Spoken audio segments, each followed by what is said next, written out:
Listo, listo, listo. Quizás, bueno, estaba esperando allí para poder conectarse. Antonio, qué bueno tenerte por aquí. Gracias por conectarte. Voy a quitar un ratico los comentarios para poder escucharte y verte mejor. Tanto tiempo sin hablar. Qué maravilla está la magia de las comunicaciones. Así es. Acomodar esto aquí. Muy bien, Antonio. Bueno, ya es de tarde, así que tú estás más, como decimos los venezolanos, más espabilado que yo, pues. ¿Ah? Sí. Antonio, por supuesto, ayer vimos estas reuniones en... Leyéndote esto aquí. ¿Ah? Te lo recomiendo. ¿Cuál es? Leyendo este libro. Dos espías en Caracas. Dos espías en Caracas. ¿Y quiénes serían esos espías, Antonio? ¿Quiénes son? Yo creo que, bueno, se trata de toda la trama que ha hecho nuestro querido compatriota Moisés Naim sobre cómo se venía tramando los golpes de Estado en Venezuela, y se refiere, por supuesto, a la presencia de un funcionario cubano y un funcionario de Washington en Caracas, en aquellos momentos en que se dio el primer intento de golpe el 4 de febrero de 1992. Una buena novela. Hay que leerlo. Sí, vi que hizo esa presentación recientemente Moisés Naim. Bueno, Antonio, hablando justamente de espías, no sé si son espías o no, ¿cómo viste estos resultados? Bueno, efectivamente, como yo comentaba al principio del programa en la mañana de hoy, se sabía que este iba a ser el resultado porque el régimen no va a querer salir del poder, y la única forma de que salga es que pues cese como tal la usurpación. ¿Cómo ves ahora que ya se dieron a conocer estos resultados de estas conversaciones en Noruega, lo que pudiera venir a continuación? Creo que hay algunos argumentos que se usan como fundamento para justificar algunos pasos. Por ejemplo, cada vez que el régimen ha planteado elecciones, hay quienes argumentan, yo no voy a entrar a calificar si de buena o mala fe, pero siempre esgrimen el argumento de que hay que preservar los espacios, o de que hay que ir a elecciones para demostrar que nosotros somos ciudadanos con talante democrático. Bueno, pero ¿cuántas veces tú tienes que demostrar que tú quieres un hijo, que tú quieres a tu esposa, que tú quieres al país? ¿Cuántas veces tenemos que demostrar que nosotros tenemos talante democrático? Hemos ido a elecciones de gobernadores, y después que se fueron las elecciones de gobernadores y se ganaron las gobernaciones en varias partes, le quitaron al gobernador Pablo Pérez hasta el control del puente sobre el lago de Maracaibo, le quitaron al gobernador Capriles la administración de los hospitales, de los ambulatorios, de las carreteras, ganamos alcaldías, y yo no voy a hablar de mí porque es odioso estar hablando en primera persona, pero la gente debe recordar que nos quitaron más del 95% del presupuesto, que nos quitaron las oficinas, los edificios, que teníamos que despachar prácticamente en la calle. Y también se usa el argumento, no, es que no podemos desaprovechar ninguna oportunidad y tenemos que demostrarle al mundo que sí tenemos intenciones de dialogar. Pero bueno, ¿cuántas veces vamos a estar dialogando? Dialogamos en el 2003, recuerda, Sergio, tú estabas actuando ya en Venezuela como periodista, las veces que hablamos en televisión y en radio sobre el esfuerzo que hizo el expresidente de Colombia, César Gaviria, para aquel momento secretario general de la OEA, también el expresidente Jimmy Carter. Incluso se produjo una resolución, creo que es la 833 de la OEA, y allí se firmaron unos cuantos acuerdos con Hugo Chávez, que era el presidente de la República. En la comisión por Chávez estaba José Vicente Rangel, entre otros. En la comisión nuestra estaban varios líderes de la oposición, y ahí hubo un racimo de acuerdos. Voy a recordar dos nada más, que lo he venido haciendo en estas últimas horas. Primero, porque se cumplen 12 años del cierre de Radio Caracas Televisión, y uno de los acuerdos al que se comprometió Chávez es que iba a respetar la libertad de expresión, que no iba a atentar contra ningún medio de comunicación. Pues bien, se firmó ese acuerdo con un gran anuncio, y resulta que a los meses cerraron Radio Caracas Televisión. También se comprometió Chávez a desmontar los círculos bolivarianos. Resulta que meses después se anunció que se iban a crear los colectivos armados, y además con armas de fuego, como lo está haciendo otra vez Maduro. Maduro tenía su comisión en Oslo, en Noruega, hablando de paz, y al mismo tiempo, mientras se están muriendo niños en el hospital J.M. de los Ríos, porque no tienen cómo hacerse un trasplante de ósea, pues resulta que Maduro estaba dando cuenta de cómo está de próspera la fábrica de metralletas en Venezuela. O sea, no hay recursos para resolver el tema de salud, no hay recursos para los enfermos para los exámenes de diálisis, por ejemplo, los enfermos renales, no hay recursos para resolver el problema de la luz o del agua, del transporte en Venezuela, pero sí hay recursos para fabricar metralletas. De allí que yo veo este diálogo como una trampa. Yo no dudo de la buena intención de quienes quieren buscar una salida por la vía democrática, constitucional, pacífica, pero la verdad es que ya nos hemos tropezado varias veces con esa misma piedra. Quizás uno luce incómodo, algunos nos calificarán de impertinente, pero simplemente yo he venido diciendo que mi obligación es decir lo que siento, lo que pienso, como lo hicimos juntos, por ejemplo, María Corina y este servidor, durante el año 2016, cuando por escrito y en privado dijimos cuáles eran nuestras observaciones a la propuesta de diálogo que se estaba formulando para ir a República Dominicana. Estaba cantado que ni con Samper ni con Zapatero nosotros íbamos a lograr nada, porque era evidente que ellos estaban favoreciendo las pretensiones continuistas de Maduro, y además la sede que se escogió, que fue República Dominicana, sí, era la menos indicada. Y cuando a mí porque yo tengo un libro, te voy a recomendar, este libro habla sobre las transiciones. Este libro de las transiciones, que lo hicieron Vitar, Sergio Vitar, que es un chileno, y el señor Lowenthal, habla de las transiciones. Yo esto me lo he leído cuando estaba preso en Caracas, para adelante y para atrás. Y algunos me dicen, bueno, pero léete el tema de las transiciones, lo que hacía Mandela, lo que hacía cuando Pinochet. Primero, Pinochet no es narcotraficante. Yo sé que Pinochet era un dictador, una dictadura convencional, pero nunca escuché que Pinochet era narcotraficante. En segundo lugar, cuando me sacan el ejemplo de Mandela, bueno, yo me he leído de Mandela todos los libros. El último fue Camino a la Libertad, que me conmovió mucho porque estaba preso en Remo Verde.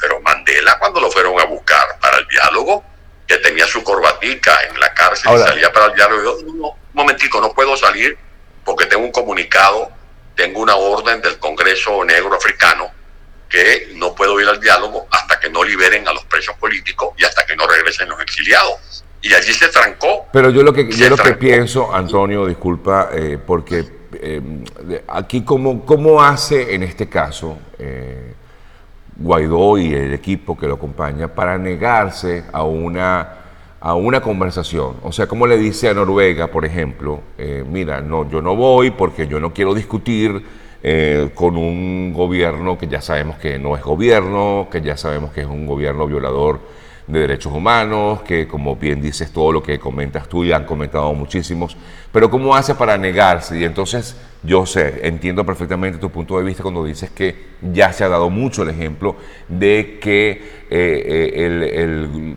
gobierno interino hemos dado ejemplo de que somos democráticos. Pero ¿cómo dices que no? Al decir que no es como decir, bueno, pero es que ellos no quieren la paz. No, pero yo te quiero hacer la observación siguiente. Yo creo que Guaidó ha actuado bien. Guaidó ha actuado bien porque Guaidó desde un principio dijo que después que se aclaró lo del diálogo de Noruega, porque ahí hubo un mal manejo al principio, sí, que si hay diálogo, que no hay diálogo, que no es diálogo, que es negociación, todas esas cosas hay que aprender de las lecciones, y las lecciones indican que si algo no se hizo correctamente cuando el tema de Dominicana fue el secretismo. Y de la buena fe de los actores venezolanos se aprovechó, por ejemplo, Maduro y Jorge Rodríguez, que después salían diciendo, no, anoche nos reunimos, pero bueno, no podemos decir nada, pero lo sentamos. Entonces, eso lo hacían perversamente para desprestigiar a los dirigentes de la oposición. En este caso, después que se aclaró que sí había una comisión en Noruega, hubo algunas precisiones de Guaidó que voy a recordar. Uno, no es diálogo ni negociación, es una mediación que ofreció Noruega y nosotros no nos vamos a negar. Dos, dijo como premisa Guaidó que eran invariables las estaciones de su ruta. ¿Cuáles son las estaciones que fijó en la ruta Guaidó el 23 de enero de este año. 1, cese de la transición, de la usurpación. 2, consolidación del gobierno de transición. Y 3, elecciones libres. Yo creo que sobre eso estamos muy claros. Ahora, ¿qué es lo que yo sugiero? Y incluso así lo hemos dado a conocer tanto a Guaidó como a los que están interactuando como voceros de la alternativa democrática en Venezuela, que se pase la página. Porque ¿qué quiere Maduro? ¿Y qué quieren los asesores cubanos? Desmontar el estado de ánimo. Claro. ¿Cuál es el buque insignia? ¿Cuál es el ejército de Guaidó? El pueblo en las calles. Cierto. Porque si algún mérito tiene Guaidó, son 4 méritos que yo le asigno. 1, resucitó la calle. 2, se ha convertido en una esperanza de los venezolanos.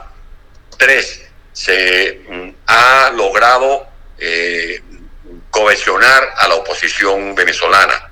Y 4, ha consolidado el respaldo de la comunidad internacional. Yo creo que eso es muy importante. ¿Y qué es lo que está buscando Maduro? Ver cómo rebanan el ánimo, decae el ánimo, y por eso han venido descuartizando la Asamblea Nacional. No son capaces de meterle la mano todavía a Guaidó porque sienten que tiene un respaldo. Y eso se demuestra cuando Maduro dice que se está desinflando más. Guaidó se está desinflando. Sí. Hay que ver la gente que estaba en Carola, la gente que fue a Barquisimeto.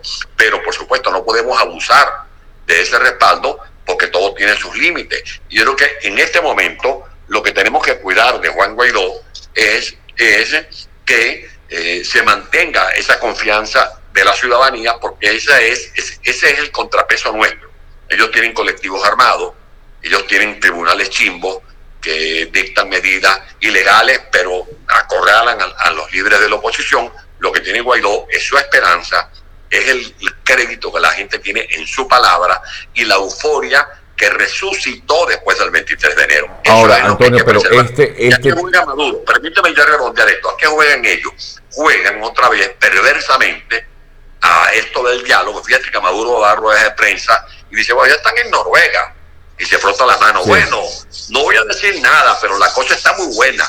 No voy a decir nada. Eso es un juego perverso frente a la ética política de Juan Guaidó, que ha dicho, bueno, tengo esta sugerencia, me han hecho estas recomendaciones distintos líderes del mundo, yo no voy a lucir intransigente, pero ya saben que no voy a ceder en cuanto a la línea maestra de nuestra estrategia, que es el cese de la usurpación por encima de todo.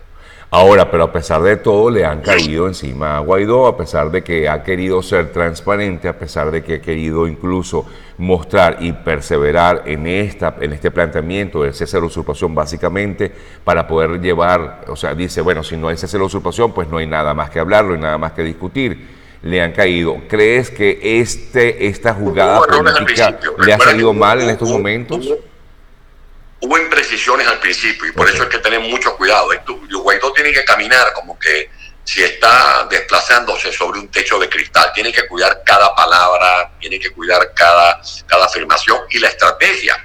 Porque fíjate, aquí también hubo el caso que hubo un mensaje por redes de Julio Borges, que no es cualquier dirigente, es el embajador de Juan Guaidó ante el Grupo de Lima. Sí. Y cuando Julio Borges da un Twitter y dice que él no tiene nada que ver con lo de Noruega, que se está enterando en este momento de lo que está ocurriendo en Noruega, eso genera alguna incertidumbre. Entonces, despejar las incertidumbres y decirlo con franqueza es muy importante para que haya homogeneidad, para que haya coherencia a los efectos de poder defender con mayores posibilidades nuestras estrategias, porque estamos lidiando no con niños de pecho, estamos lidiando con mafiosos. Sí. Como cuando tú te vas a enfrentar a gente que no respeta códigos morales, que no respeta leyes, que no respeta constitución. Entonces tú tienes que estar entendido que no puedes ir allí de buena fe a sentarte con unos bribones que ya te han estafado 1, 2 y 3 veces. Claro. Tienes que ir preparado, tienes que ir precavido. Ahora, vamos a ir un poco más allá, Antonio. Efectivamente, nos damos cuenta de que este régimen no sale conversando. Entonces, ¿cuál es el próximo paso? ¿Qué debería hacer el gobierno de Guaidó, si es que tienes alguna recomendación que hacerle? ¿O cuál, en todo caso, sería el camino a seguir para buscar como tal el cese de la usurpación? ya allí se ha venido marcando una alternativa que tiene relación con la afirmación que ha venido reiterando Juan Guaidó en cada una de sus comparecencias públicas, cuando ha dicho en nítido castellano que todas las opciones están sobre la mesa. Y fíjate que comienza a darse un casamiento entre la palabra y los hechos. ¿A qué me refiero? Que no es lo mismo limitarse a decir todas las opciones están sobre la mesa, a que después la gente diga, bueno, pero ¿para cuándo es esto? Como la canción de Jay López, ¿para el anillo para cuándo? Sí. Bueno, hay un casamiento porque lo que ocurrió esta semana en la Asamblea Nacional no es cualquier cosa. Se acaba de aprobar en primera discusión la reincorporación del TIAR de Venezuela al Tratado Interamericano de Asistencia Recíproca. Eso es de mucha significación y es un mensaje claro de Guaidó a la comunidad internacional de que ciertamente nosotros estamos persuadidos de que solos no podemos, que estamos lidiando con agrupaciones irregulares, por un lado vinculados con el narcotráfico. Venezuela se puede convertir en un escenario desestabilizador del control del tráfico de narcóticos en el mundo, porque en la investigación que hizo CNN, por ejemplo, con la colaboración de expertos, indican que nada más el año pasado salieron por territorio venezolano 240.000 kilos de cocaína, que equivalen a una masa monetaria de 39.000 millones de dólares. Es lo que algunos llaman la economía paralela. Cae la producción de petróleo, pero aumenta la producción y distribución de cocaína, porque mientras un barril de petróleo se paga actualmente en el mercado internacional entre 58 y 60 dólares, y a Venezuela le cuesta producir ese barril más de 34 dólares, un kilito de cocaína lo están vendiendo en 30.000, en 35.000 dólares. Dos, está demostrado, según las investigaciones que hay, sobre todo en instancias judiciales de los Estados Unidos, que hay personeros del régimen de Maduro que están relacionados con el terrorismo internacional.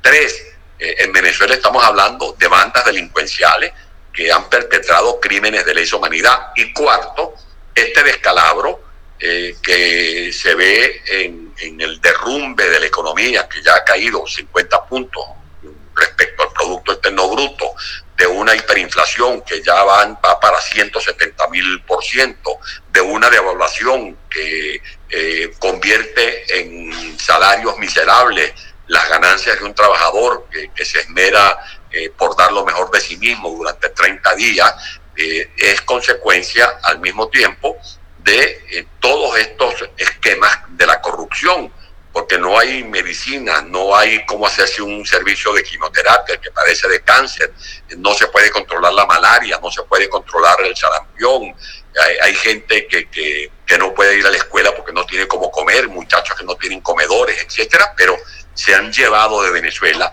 miles y miles de millones de dólares, y todos los días uno no deja de sorprenderse de cómo se convirtió al Banco Central de Venezuela en un casino financiero. Eso era un casino, así como hay casinos donde tú vas y apuestas una ruleta al rojo, al 38 blanco, etcétera.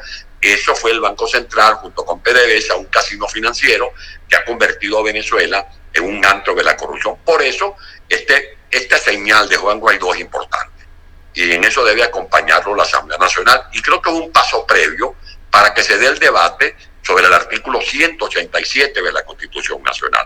Es un artículo muy importante, y cuando algunos nos dicen, pero bueno, es que, ¿qué va a hacer con pedir el artículo 187? ¿Qué fuerza lo va a acompañar? Un momentico, ese mismo argumento nos lo daban a nosotros cuando proponíamos en privado, y como esto es hecho público, yo lo voy a comentar públicamente.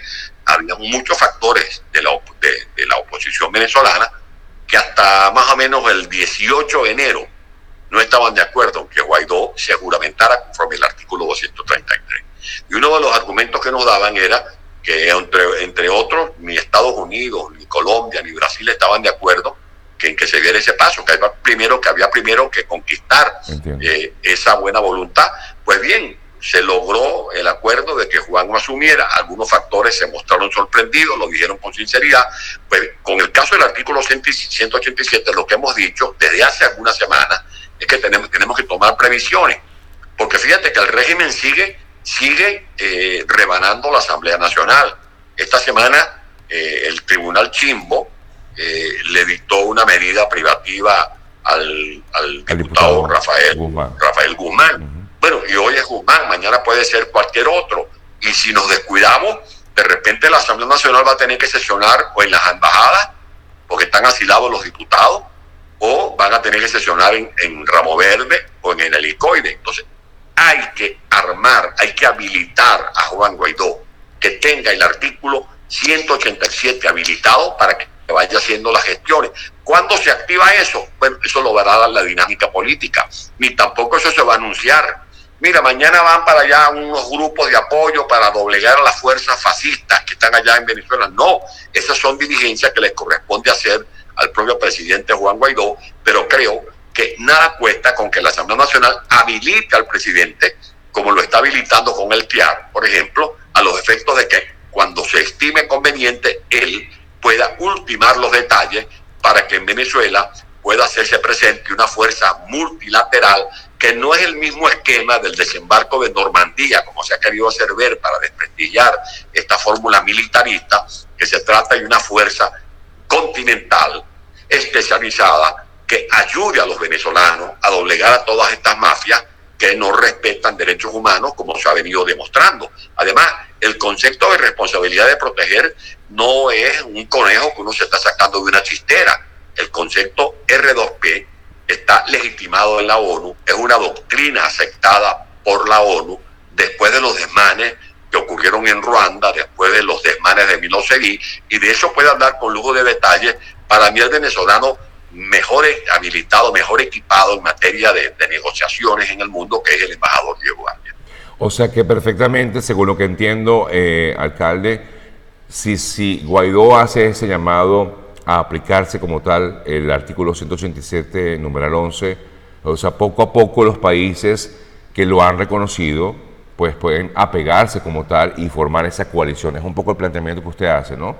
¿Es algo así? Bueno, fíjate que si tú analizas, como periodista acucioso que eres, y quienes nos están viendo y escuchando, revisan las últimas crónicas periodísticas que han salido de Colombia, hay que ver lo que dijo el presidente Iván Duque, cuando le dijo a Maduro que él estaba protegiendo a los grupos terroristas que siguen haciendo desmanes, no solamente en Colombia, ahora se han deslizado al territorio venezolano. Todos son llamados a capítulo, como para decir, mira, estás permitiendo el ingreso de estos guerrilleros en tu país, los estás armando y están o sea, que efectivamente estás como quien dice, dándome algún tipo de excusa para yo actuar, ¿no?